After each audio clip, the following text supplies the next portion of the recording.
Nu, Panevėžys yra mažas Nedidelis, kaimas nedidelis. toksai. Nu, ne kaimas, Vis bet... tiek.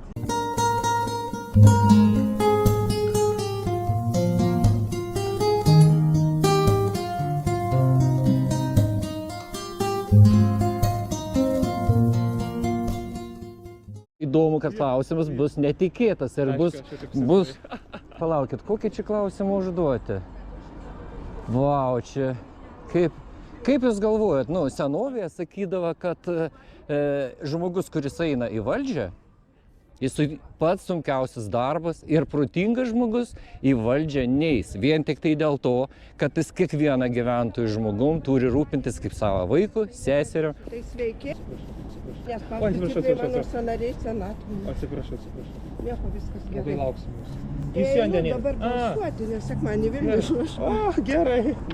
Ačiū labai. Dar ištaikiau, taip galvojau, liksiu nebalsavus. Ne, reikia balsuoti. Ne. Pareiga. Jo, nors Panevėžys, kaip čia pasakius, tremty 50 metų. Taip, ir jau dabar tapo, nu kaip jau likau čia viena, bet jau tapo kaip ir savas labai. Nu, sėkmės jums. Ačiū. Labai tikiuosi, kad Loreta neįveiks. Su Žiūrėsim. Loreta aš dar kartu dirbusios. O, geras.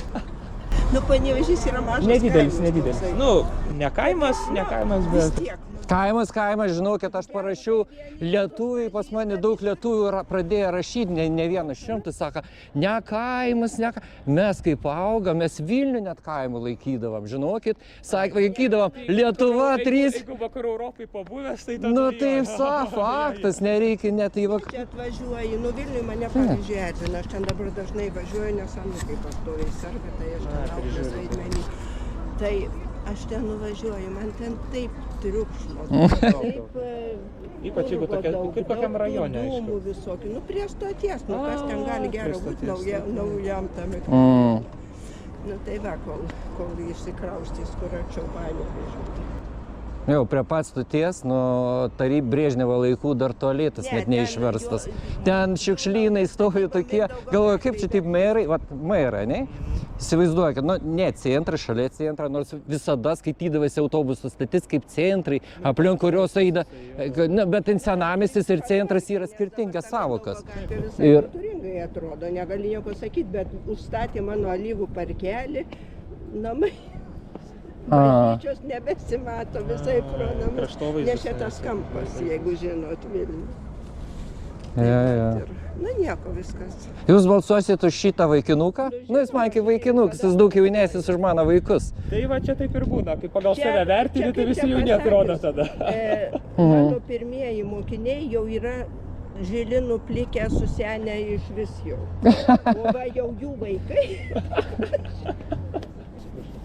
Nes aš ir kai kurių vaikus jau mokiau. Tai jūs manote, labai įdomu jūsų nuomonė, nu kaip, saka, su senatvė arba ateina išmintis. Senatvė negali marazmai prasidėti, čia irgi kitas. Nu tai, bet, nu čia aš kartuoju ne savo nuostatą, o tą, ką skaičiau knygose. Tiesiog, kad ne taip pasakiau, su amžiumi ateina išmintis. Ne, ateina kažkas, ką... O kai kuriems tik amžius, va tai būna dar taip. Ne, ateina toks supratimas kartais, kad reikia nesistengti įrodyti savo niekam. Geriau patylėti ir savo sveikatą. Padaryti, kaip tau reikia. Jau, ką padarysi, tą ir turėsi. Komentarų geriau neskaityti, nes dabar visi tokie nervingi ir mato reikalą, kuo bjauresnį, šliuktesnį komentarą įmesti bile kur.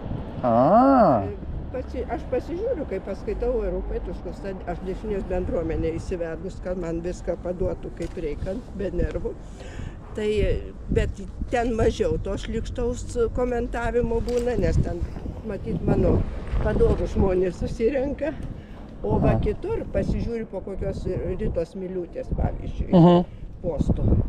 Jau pradžioj buvo tylu, dabar koks antras mėnuo. Ir po Valatkos, ir po Miliūtės, po visais vatais jau šitų, kur aštriai kelia klausimus postais, pradėjo rastis daug šlykščių komentarų, labai neaiškių tipų. Botai gal? Tikriausiai. 5 kolona, ko gero, nors kai kas Botų tikrai daug dabar yra. Nu, tai paleidė Dabar algoritmą ir sukėlė viskas, galvas, taip. nes jie kažkaip buvo labai visi nutilę, tai buvo apyramiai. Bet čia tikriausiai gal, aš vat šnekėjau su komunikacijos žmogum, tai jisai sakė prieš Kalėdas labai sustiprėjo. Tai nežinau, kada jūs pajautėt, bet sako prieš Kalėdas. Aš prieš Kalėdas neturėjau laiko, laukiau antro anūko. Tiksliau gimdė. Noriu, labai atsiprašau, ir jum bus tas klausimas įdomu, ar tai tiks jūsų ir man, ar ne? Kaip jūs žiūrite į Trumpą? Nu, kaip į žmogų. Iš pradžių kaip į žmogų. Aš žiūriu labai nekaip, Aha. nes man jau seniai jo moralė nepatinka, o kaip į prezidentą žiūriu kaip į verslininką, kuris daro biznį ir jam lipa per galvas ir jam viskas vienodai. Nes jis Ukrainą parduoda. A mūsų būsimas kandidatas meras kaip? Aš kaip žmogaus tai jo irgi absoliučiai nepalaikau. Aš respublikonus kaip partiją labai palaikau, bet Aš dabar... seniau palaikiau, aš dabar dėl to Trumpą susinervinau. O man tikrai dabar Trumpo kaip čia politika nukreipta prieš Europą. Taip, Iš ir labai principo, nu, bet čia gal natūralu, mes kai europiečiai mums rūpi tas Yra aspektas. vienas pliusas, europiečiai pradėjo labiau Jo. vienytis, kai Trumpas juos sunervino visus, Taip. nėra geresnė vienybė, kai turėti Bendra prieš. Jo, bet iš tikrųjų, nu, kaip respublikonai, tai normali partija, tik tiek, kad Gal dabar... ir dabar atsiras, praeis kažkiek laiko. Dabar va tas Ukrainos turėtų klausimas ir atsigaivaluoti Europos jie. užsienio politika man nelabai patinka, kurią daro. Vidaus politika, tai gal dar ir pusė velnio, ką jie ten daro, bet va... Užsienio, tai dabar siunčia tą savo šnipelį į Grenlandiją, ten vėl pašnipinė.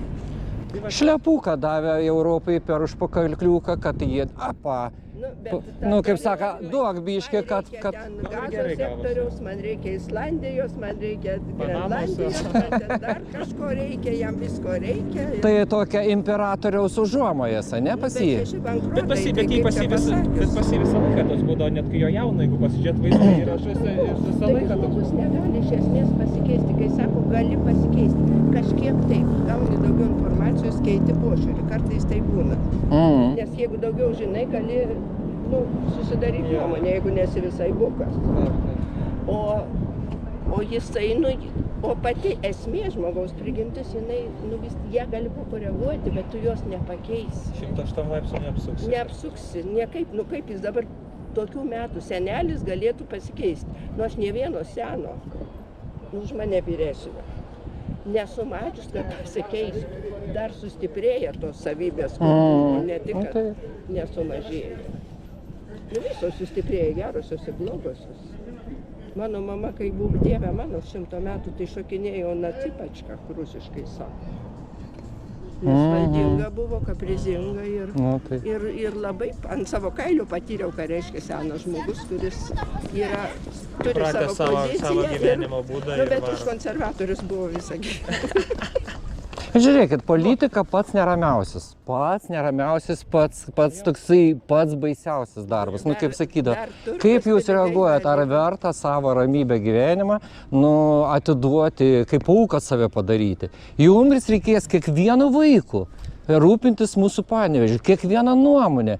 Žinot kiek, 80 000 ir kiekvieno kaip vaikų savo. Ar jūs pasiryžęs tą atlaikyti? Nes tuo labiau, kad bus, jeigu sakysim, tikrai pavyks, visi nubalsuos už jaunimą, nors daug norinčių tai yra. Jums kokia opozicija pas jūs ten bus? Visa tai yra įveikiama.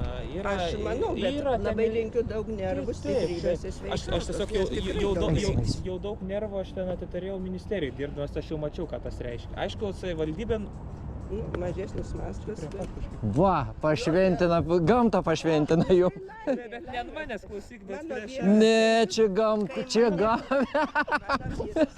Bet ne ant manęs. Niekas. Gerai tada. Ne, faktas yra tas, kad tikrai tos ramybės nelieka, bet, politikoje yra dar ir toks dalykas, kai iš tikrųjų pavyksta padaryti, tai tikrai irgi yra jausmas geras, kai iš tikrųjų gali padaryti žmogui gerą ir iš tikrųjų žmonės įvertina. Tai yra ir šitas, tai nėra tik blogai, yra ir gražių akimirkų. Tiesa, jų yra ne tiek daug, norėtųsi daugiau, bet ir dėl tų gražių akimirkų irgi yra verta dirbti. Tai Nežinau, tai aš tai kažkaip jaučiuosi pasiryžęs šitam. Aš visą gyvenimą toks teisybės ieškotojas buvau nuo pat mokyklos, tai mano čia tokia prigimtis gal yra. Nu, jūsų nuomonė dabar, va, tas buvo meras, tas, kuris, kaip, labai ilgai, aš visą laiką, Račkauskas, ne? Aš už Račkauskas. Račkauskas ir dabartinis, ne, meras. Pas Račkauską visur buvo daug pinigų, ten sprogdinimai, čia darom. 10 metų tiltas nepadarytas. Ar neįsivaizduojat per tą tiltą į polikliniką, kaip eiti? Pažiūrėkit, tai net ne 10 metų, jūs pažiūrėkit, matot šalia želdynų betoninė danga, va, čia gerai matosi. Kiek Laisvės aikštė metų? 4. Kaip taip gali būti? Ne, nu, taip. Tai tokie elementarūs brokai yra, nu, ta prasme, kur atrodo irgi mes sudėjom daug pinigų ir, vat, tokie dalykai iki 10 metų turi tarnauti, tai yra ir sanvagai tokių bėdų. Ir jūs moteris tikriausiai einate į polikliniką dažnėje, ne? Afrikietiška druska, čia prie tų mūsų visų. Tai yra ir nekokybiška priežiūra. Labai bloga, nes jinai ėda.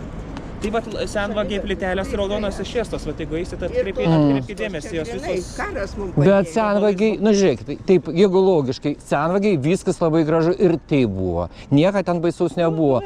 Padarė, įdėję daug labai pinigų, bet tiltą nesutvarkė. Tai jūs pabandykit praeiti tiltą. Ten eina 2 moteris, vos prasitelpa žmogus iš kitos pusės, jie nebrasilenkia. Nu, žiūrėkit, su tiltu tai, man atrodo, Ką jūs žinote gerai, apie mano asmeninė pozicija yra, čia kažkoks yra dangstymas, nes akivaizdu, kad rangovai darė netinkamai, tai savivaldybė padavė į teismą, bet kaip darytų normali valdžia, ne? Rangovas daro netinkamai, paduodi juos į teismą, nutrauki su jais sutartį, skelbi naują konkursą ir darai iš naujo, su anais išsibylinėjai ir prisiteisi nuostolius. Bet dabar ką daro savivaldybė, ten kiek čia 2-3 metus ir su jais bylinėjasi toliau. Ir jiem tas o tie teismai yra lėti, jiem tasai, jie toliau bylinėjasi, dabar sakė, kad gal padarys susitarimą ir gal čia gegužės mėnesį jau susitars su to rangovu, bet normali praktika, tai ką, tu nutrauki sutartį, regreso tvarka išsiieškai nuostolius ir darai naują konkursą ir pasibaigia. Įprastam žmogui 10 metų tvarkamas tiltas čia yra neįmanomas dalykas. Čia ateiviai atskrystų, gal ne taip nustebintų tie ateiviai, negu dabar tas įvykis. Ne, tai sakau, čia yra kažkoks, mano asmeninė pozicija, aš negaliu nei įrodyti, nei kažko, bet man atrodo, čia yra dangstymas rangovo, noras, kad rangovas nepatirtų kažkokio nuostolio, jam gal laiko davimą susitvarkyti, dar kažką tas bylinėjimasis, o šiaip tai senai reikėjo nutraukti sutartį ir kitą rangovą ir jis jau būtų padaręs ir mes jau būtume vaikščia tylus. Nu ką, malonu buvo pašnekėti, palieku jaunimą ir... Viskas, spaudžia ranką visiems ir labai malonu pabendrauti, šiaip labai įdomu visą laiką. Nu, dabar likti vienišas, aš einu balsuoti. Gerai, tai aš viskas tvarkau. Viso geriausio. Iki.